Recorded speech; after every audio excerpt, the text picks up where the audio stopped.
Behold, I have given you every herb-bearing seed. To you it shall be for food. Genesis 1:29.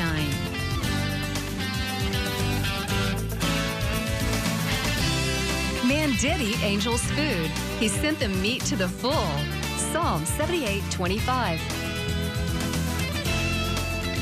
Everyday Manna with Lisa. Hi everybody, and welcome to Everyday Manna. Today we are going to make a barbecue chili. To go alongside that, we are going to make a tart that could not be simpler, and that's actually where I'm going to start today. Now my oven is preheated to 400 degrees, and I have a lined baking sheet, and I'm using a tart pan. Now if you don't have a tart pan, and what a tart pan is a shallow dish that has the removable bottom. If you don't have one of these, a pie plate is fine. It's just these are kind of handy to have because it's easier to get the tart out. Now this is non-stick, but I am still going to spray it with some non-stick cooking spray. If you don't have any non-stick cooking spray, you can use butter or just something, and then put maybe a little flour on there, but be sure that you do get the sides and the bottom so that you can lift it out of there. Now I'm going to take a shortcut today, and we are just going to use, actually let me just put this up here first. I'm using a prepared pie crust that you buy in the dairy section of your grocery store. If you wanted to just use the frozen pie crust that's already ready, you can do that. Just make sure that you bake it a little longer than what you do if you use one of these. Now this, we are just going to put on the board, and I'm going to kind of stretch it just a little bit, just a little, because I want to make sure that it's flat and no creases in it. And I'm going to lay it in the tart pan,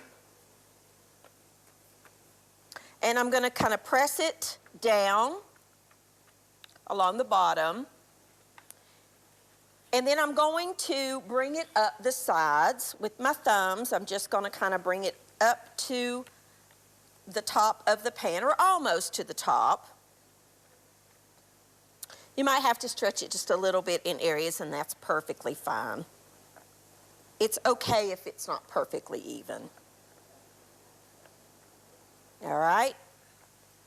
I'm actually going to take my knife, and I'm going to kind of cut this side down just a little bit, because that's a little higher than the rest, a little too high. As long as it's even, that's fine. Now, you do want to take a fork, and you want to poke some holes in the bottom.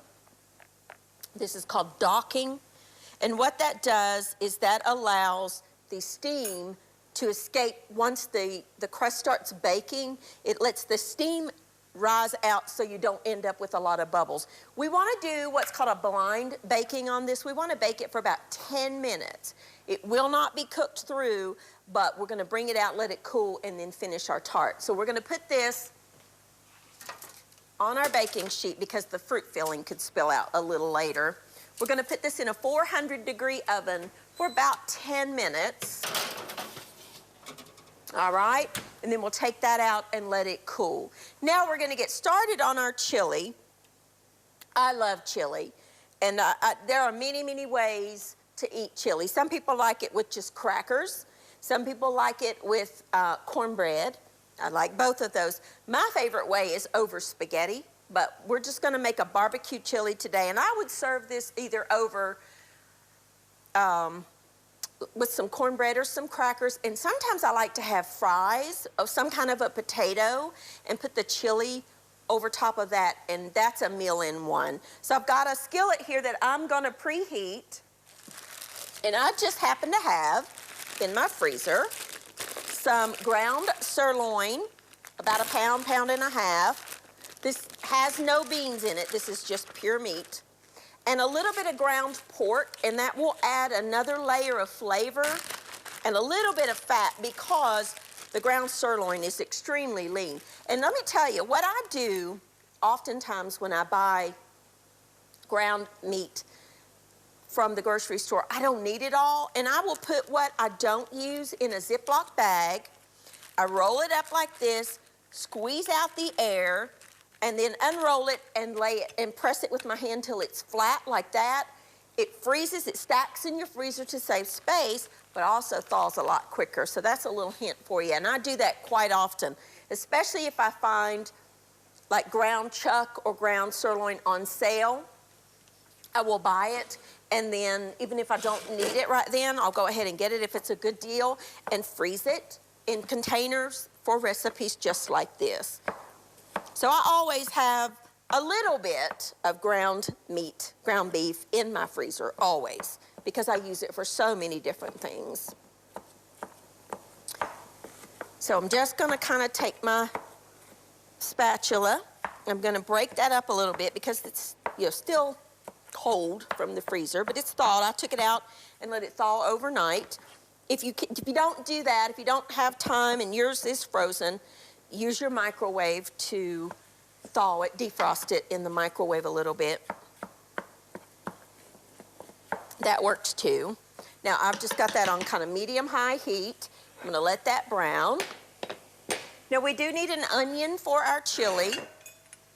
So I've got one medium-sized onion here. And I don't know why I have that little itty-bitty knife. That's not what I want. I like a big knife to chop my onions with. Cut it in half, take off the outer layers, and dice up your onion. And you know, I do the same thing with onion. Oftentimes, a recipe will only need, say, that amount of onion. And I've got this left over, and I don't really need it in the next day or two. I will go ahead and dice it, put it in a small Ziploc bag, and then for recipes just like this, I've already got my onion chopped. Take it straight out of the freezer and put it in your pot. Don't ever throw away like half onion or half of a bell pepper or something. Chop it up and put it in the freezer, and then you've got ready to go on your busy days. Your chopping's already done. I have all kinds of little bits in my freezer. I have bell pepper, half of a bell pepper chop, onions chopped, different things. Tomato paste, if I buy a can of tomato paste and I don't use it all, because most of the time you won't use the whole can, put it in little like tablespoon-sized servings on wax paper. Cover it over with another layer of wax paper and then just pop it in a Ziploc freezer bag. Put it in your freezer and then just cut off one of the little squares as you need it. There's all kinds of little hints to stretch your food dollars. So we've got an onion here. A little bit of a skin there. We're just gonna brown this up. I love chili. And this is one of those recipes. You could brown off your meats and put them in your crock pot, put the rest of the ingredients in your crock pot, put it on low all day, and you've got dinner ready when you get home. And many times, there's another little time saver for you. I do grocery shopping usually once a week. And as you know, you've heard me say many times before, I'm a meal planner. So I sit down typically Sunday afternoon after we've had our midday lunch. I sit down and I get my calendar out and I plan the whole next week's meals based on whatever our schedules are for that week, because I've got 4 people in my home that go 4 different directions. So, you know, some days, you know, Aaron may have a ball game that night, and I'm like, okay, I gotta have something quick, gotta have it ready. It's gotta be, you know, full of carbohydrates for him so he has energy. He plays basketball. Or, you know, Austin has bass lessons. He takes bass lessons, and I'm like, okay, gotta have something quick for him to eat before he goes to his lesson. So those are things that you think about, and I will do a lot of my chopping and prepping when I get home from the grocery store. Well, if I want to make a meal like this, but I don't have time in the mornings to brown off my beef before I put it in the crock pot, I will go ahead on Sunday afternoon and brown up the meat mixture and maybe even the onions in there and put it in a container in the refrigerator, and then the morning I want to fix it, I just dump it all in my crock pot and there you go. There are many, many ways to save your time so where you can cook at home on most days, even your busiest day. There are ways to do it. You just sometimes have to get creative and spend a little time maybe on a weekend. Now, I'm just browning this up. If you don't want to add the pork, you don't have to. I just think it adds a little bit of a different layer of flavor. And again, if you don't want to use beef, you could use ground turkey or ground chicken. If you want to use ground turkey or chicken in this recipe, it's delicious. I've done it with it. But make sure that you add a little bit of either like a canola oil or a vegetable oil of some sort to brown your meat in, because there is no fat really in ground chicken or ground turkey. And you want to have that little bit of fat for flavor, but it also helps to bloom the other ingredients, as you've heard me say many, many times. You need that oil to bloom the flavors. And in this case, we're doing chili powder, and you will need that. I'm going to add my onions at this point and let those soften up. Pardon me, I'm getting over something in my throat and chest, some kind of flu, cold bug. So my voice is a little raspy. If I clear my throat a lot today, that would be why. All right, we're just going to let this brown up. I'm not going to do anything else. I'm going to take a quick break. When I come back, we'll get the chili simmering, we'll get the topping ready for the tart, and our crust should about be ready. So I'm going to take a quick break, and when I come back, we'll finish this up. I'll be back in just a minute.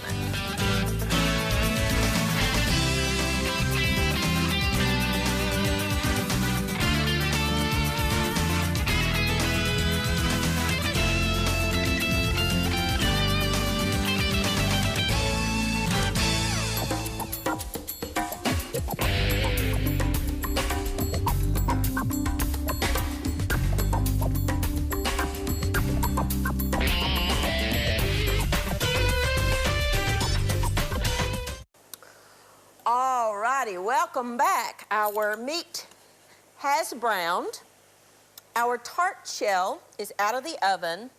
And you see, because we took the fork and we pricked the bottom of the thing, I just got one little tiny bubble, and that's perfectly fine. Really is necessary to do that. Now, remember our golden rule with spices and herbs. You always, always add them before you put your liquid in. I'm adding some chili powder. This is just a commercial blend of chili powder. Couple of teaspoons, a little over maybe, that's all right. Just however much you like. And then I want to add a little bit of salt and a little bit of pepper, a teaspoon of salt, maybe half a teaspoon of just black pepper. Stir that in, and this is where the fat that comes off of the meat comes into play. Because, especially the chili powder, is oil soluble, the oils, the fats that come out of the meat cause the flavors. I've got steam going everywhere here. Cause the flavors of the chili powder to bloom, or any other kind of spice. It really does make a difference. Now, the basis of that is done. We're going to add about 3 tablespoons or so of Worcestershire sauce. If you don't have the Worcestershire, you can use soy sauce. It's called umami flavor. It's that 5th flavor that people, you know, sweet, sour kind of thing. And then we're going to add about half a cup or so of whatever your favorite barbecue sauce is. And a couple of cans of fire-roasted crushed tomatoes. I love the fire-roasted tomatoes in chili. It just is delicious. Now I'm going to put that down on low. And at this point, if you want to put it in a crock pot, you go right ahead. Put it in your crock pot. You want to let it simmer. The longer it simmers, the better it will be. So we are just going to stir that all together and let that simmer for a while. Smells so good. Cover it up and let it just simmer. Make sure you put it down on like low and let it go. Now, we're gonna make our topping. I'm gonna add, this is something I do all the time. I prep my stuff ahead of time, so all I have to do is dump my ingredients. That's some oats. This is some chopped walnuts. I've got a little bit of butter here. A couple tablespoons or so. I'm gonna cut it into little cubes.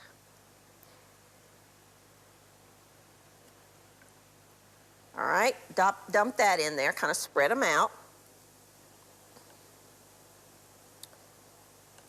We're making a crumble topping. You can do this in the food processor if you want. I just do it with my hands. You'll see in just a second. And I need a little bit of flour to make our crumb topping. About half a cup or so of flour. Stir that together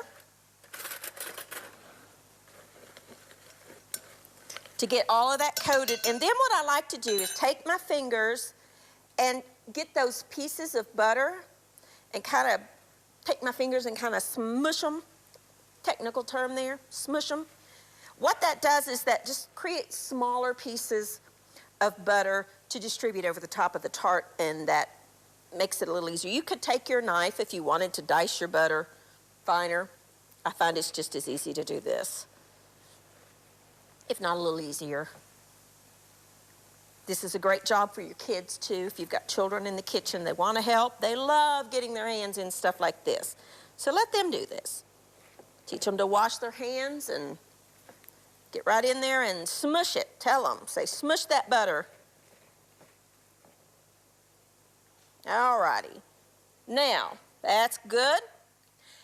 Now, you can use either plums, peaches, or nectarines for this tart. This just so happens to be nectarines. I like nectarines. I don't like to peel mine. If you want to peel yours, go right ahead. What I do is cut around. These are not going to be free stones. So I'm going to cut it in half and then take my pieces. Wow, we're sticking. All right, little nectarine, you got to let go of your fruit here. Cut it in half, twist it. Usually it twists right off. Today is not going to be that day. We're going to be picky. Come on. Slice in there. There we go. And cut them about, quarter inch or so. The first one is the hardest. Once you get one, this particular nectarine is just not wanting to cooperate with me. There we go. What I like to do is just get down in there, keep your slices about the same width. Cut down to the pit and then twist it off. You'll need a couple of pounds of these. My mother loved nectarines, so I always think of her when I make a tart like this, because she loved these things. You're going to need about 2 pounds or so.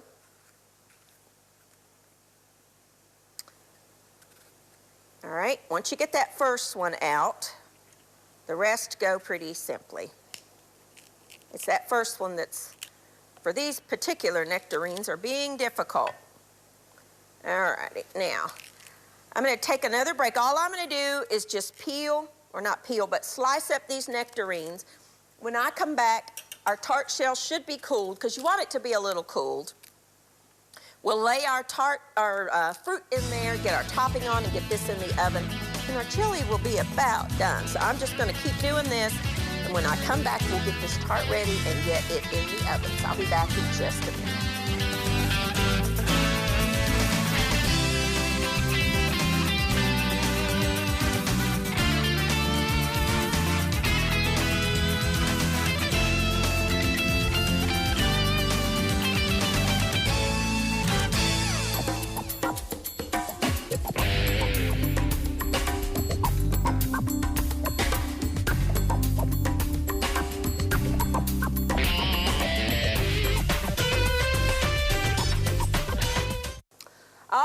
righty, now what I'm doing is just laying the nectarine pieces in a decorative pattern, in a circular pattern around the edges, and it just makes it prettier when you do that.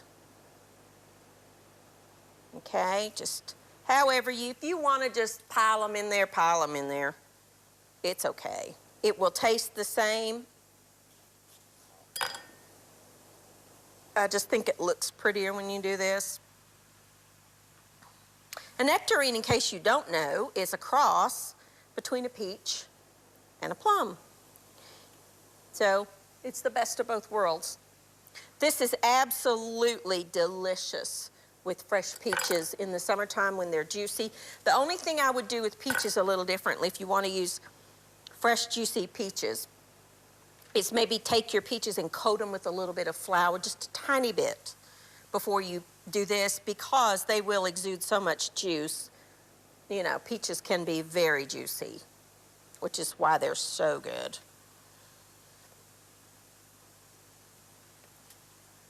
All right, come on you.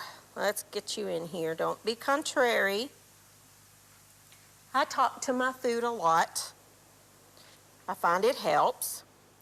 My kids laugh at me and they say, "Mom, you're talking to yourself." And I'm like, "Nope, I'm thinking out loud. I'm not really talking to myself. I think out loud." And I do that a lot. I don't know if you do that a lot, but I really do. I really do that a lot.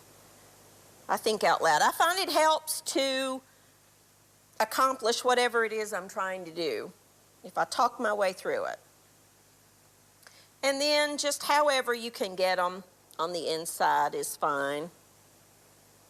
You'll need about, I don't know, 3 or 4 good size pieces of fruit for this. The rest, if you don't use, just, you know, I would coat them with a little bit of lemon, keep them from turning, and put them in the refrigerator and use them as a snack. That's good too. Okay, now what we're going to do is take our mixture and sprinkle it all across the top of our tart. Okay?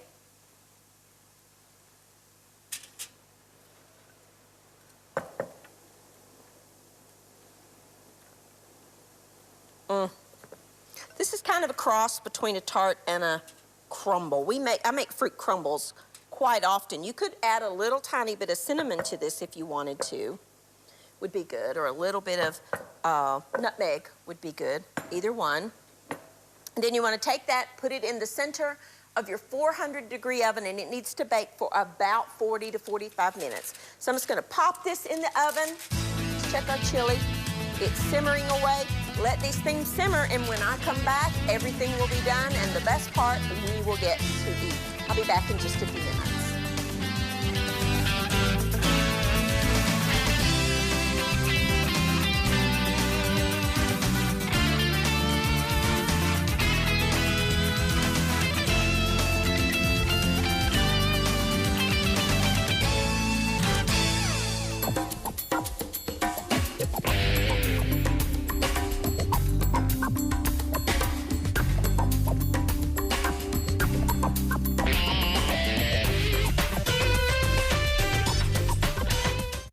Alrighty, now, welcome back. Now, if you want to, and I do, if you want to, about 5 minutes before your tart is done, you can sprinkle some coconut over top. And the reason that you don't want to put that in the beginning is it would burn, but 5 minutes is the perfect amount of time to kind of lightly toast that coconut. You could also sprinkle the top with cinnamon or pumpkin pie spice, apple pie spice, something that warm spice. You can do that if you want to also. Our chili is done. I have turned it off. And oh, look at that, how good. Now, serve that alongside some cornbread or some crackers or serve it over a baked potato or even fries if you wanted to, like some French fries. Some kind of potato. You could sprinkle the top with cheese or sour cream if you want. I myself, kind of a purist when it comes to chili. I like it like that. I don't want sour cream on it. I don't want cheese on it. I know a lot of people do like cheese on their chili. I'm just not one of those people. But our tart should be done. So let's go check it. Let's see. Yep, see, we sprinkled coconut on the top, and it's had just enough time to where the tips get a little bit brown. You could leave it a little longer if you wanted to. I don't want to because I personally like my coconut not quite as toasted as some people, but there you go. Now that needs to cool. That is very, very, very, very hot. And then what you can do, oops, making a mess here. I would take it out of the pan and set it on something to cool. The reason is this has a lot of heat on it, and if you leave it on there, the crust will continue to bake. So what I like to do is just take it off the pan and set it on a rack or something to let it cool down. That is why I put it in a lined baking sheet, because if you did not do that, all of that would be stuck on your pan and you would have a lot of scrubbing to do, which I don't want to do. After that cools, with a tart pan, you can just take it, you know, let it cool just a minute so you can handle it, but the tart bottom will lift right off and go on a cake pedestal or, you know, anything that you want it to. But that is a delicious, easy to do tart that you could make. Let it cool. If you don't want to sprinkle the top with the crumble mix or the coconut or any of that, what you can do